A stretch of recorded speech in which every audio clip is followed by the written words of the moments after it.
So today we're at somewhere I've not been in many years. I've got some spooky stories to tell you from when I was young coming to this place, but first let's dive into some history. This large, imposing building has haunted this small village for decades. This is St. Peter's in Gainford, County Durham. This building has been many things over the years, but it was first built as a Catholic orphanage in 1899. It held up to 300 boys aged from 2 to 10 years old, and it was run by the Daughters of Charity of St. Vincent de Paul. Only 2 years later though, it was changed into a school where it ran for about 35 years. It was then an orphanage again, taking in boys and torn apart families fleeing from the Spanish Civil War. And then later, in 1940, it was back to a school, but not any old school. It was intended to reform children who were guilty of an offence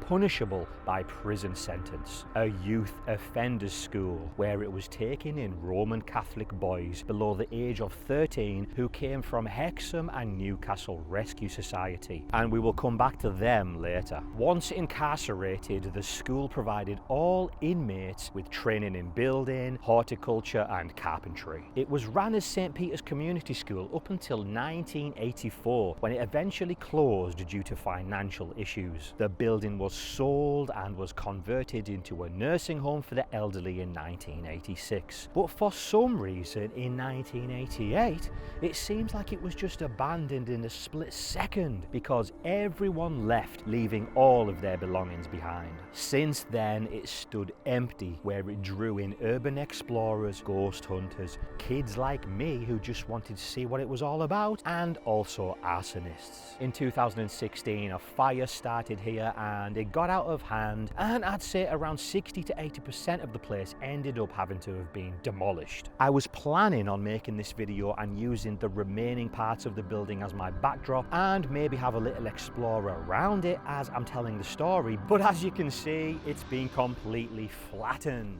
I just missed my chance. But I actually think it being demolished is a really good thing for this village, for this community here. As I said, this place has haunted them for years, and I'm not talking about ghosts. Horrible things happened here, and people have had to live with those things for the rest of their lives. Still seeing this place, reminding them of what happened. So when we were about 17, me and my mates come here, and we used to have a little wander around the place, have a little explore in the dark and get creeped out. But as we walked around here, I got an idea from the graffiti, what was written on the walls, what went down. Mr. Byrne, headmaster, dirty sadistic bastard. Peter Darby, pervert, you fucked our heads up. 40 years of being head fucked. He promised it would be okay, 'twas just a game. He said it would be fun. Jim Gallagher, vicious sadist. I think you get the picture of what went down here during the time of it being a youth offenders school, where the kids were referred to as inmates. These pieces of garbage in charge did all kinds of things to the boys here. As the graffiti said, Jim Gallagher, Peter Darby, and it also came out later that this guy here was also up to no good, Father Vincent Duffy, but the main culprit being the headmaster, Mr. Jim Byrne. You can see his room here at the front of the property, right out the way of everybody else. Inside it looked like this, the graffiti reading, "The monster slept here. This is Mr. Byrne's room. He abused people here." And one simple word, just saying demon.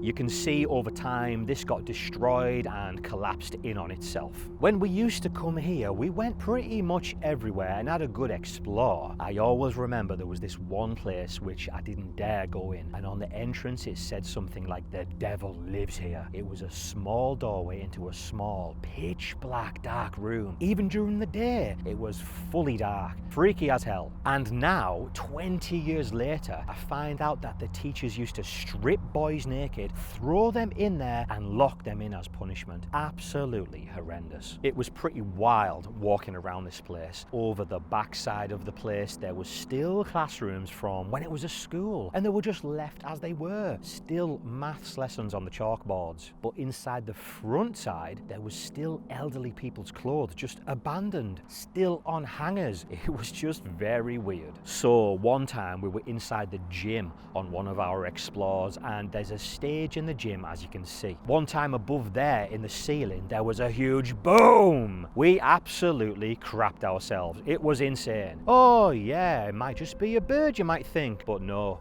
There was pigeons here and there around the building. Over in the back bit, the whole floor was just covered in pigeon crap. But this was no pigeon. There was a hole in the ceiling, so we thought something must be up there. Or someone was up there trying to give us a jump scare. So we threw things up there into the ceiling, trying to get them in the hole. There was nothing. It was honestly just unexplainable. So there was that one fright that put us on edge. But bearing in mind, we weren't out here looking for ghosts. We just used to explore. But another one which fully made me believe in ghosts was at the front here. As we were just hanging around the front area where we used to park the cars, I seen in one window, this exact window here, a lady just walk by. But she wasn't just any lady. She was all white and opaque. I could half see through her. She just walked from right to left, a little head turn, and carried on. She was an old lady with a classic old lady haircut and in a white uniform. I seen her and I grabbed my mate by his arm and just ran, pulling him with me. I was absolutely freaked out. My other mate had his car parked at the front, so we ran to his car. And because we ran, my other mate shit himself and ran to catch us up. But because the car's lights were on shining down this path, I guess it kind of blinded him a little bit, so he didn't see this pole. He fucking ran straight into it like a freaking Scooby-Doo character. Wrapped around it. Oh my god, it still kills me to this day. We all got in the car and got the hell out of there. I remember I was literally in tears. I can't describe it. I was just tearing up from seeing that. I wasn't scared or sad or anything. I just don't know, it was weird. Another night we came back thinking, okay, come on. What could that have been? Because when you approach the building, you drive down a long road with trees all along the road blocking the building from view. And then all of a sudden, the trees used to just disappear and boom, there was the building. It just hit you and it was honestly terrifying. So we thought, did a car just come down the road and in the clearing of the trees, its headlights shone up into the window? We tried to recreate that and nothing. It wasn't that. So we started thinking, come on.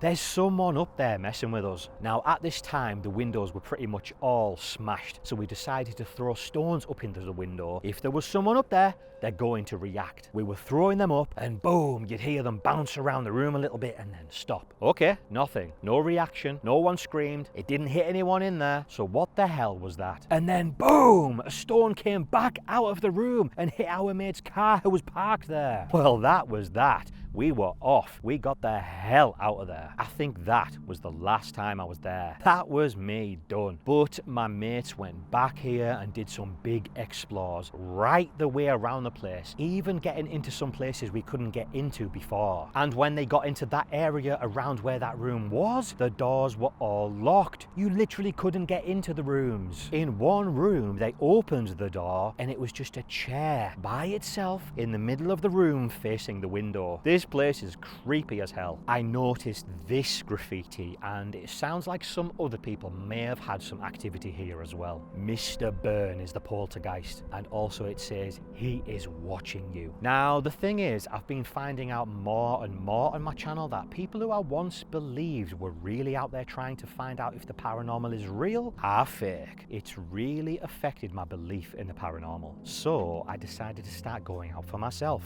I haven't been out much at all, but all I've captured on video is me talking to myself. I've been really doubting if there's such a thing as an afterlife, like I once 100% believed. Even some of my own past experiences that I once thought, yep, that was paranormal, I'm now thinking, was it a window open, or was it this, or was it that? This place was always in the back of my mind. Like, I held on to this place like, yes, I seen that lady. The paranormal is real. Spirits are real. But the thing is, one of my paranormal investigations where I thought I caught a voice, a female spirit, that has made me question my experience here. You see, while I was walking through the woods in Richmond, I 100% thought I heard a voice. There was no one there. So I was like, oh my God, ghosts are real. Until I got home, reviewed the footage, and I think I figured out that it was just a bird. My point being that if I didn't record that, I would have went away from it thinking it was a spirit, thinking I had a paranormal experience. So all the way back here, 20 years ago, when we didn't even have cameras, if I did, would I have been able to watch it back and figure out what it could have been? Have I gone away from that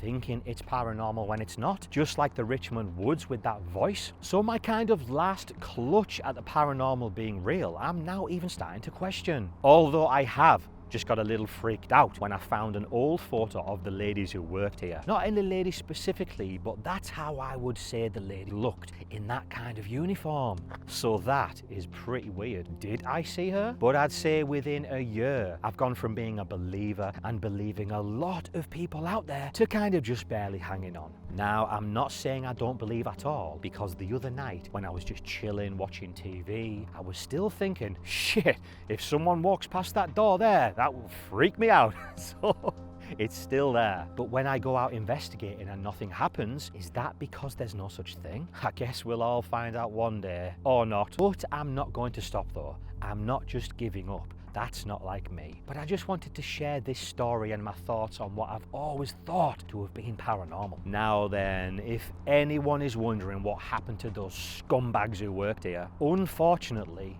they got away with it. Most were too old and died before they got justice. Mr. Darby was headed to trial, but as you can see here, he bitched out the day before it was set to take place. In a documentary about this place, it covers how the people in charge of protecting the kids here were aware of the sexual abuse. The Hexham and Newcastle Rescue Society did nothing to punish these people. In fact, they actively covered it up. They also just moved people like Mr. Byrne to another institute for boys where he could carry on doing what he does. This was just meant to be some kind of ghost story, telling you a story from back in the day, but I couldn't talk about this place without talking about what happened here. So please make sure to like, comment, share and subscribe if you're not, because it's absolutely free. Thank you for watching, and I will see you in the next one.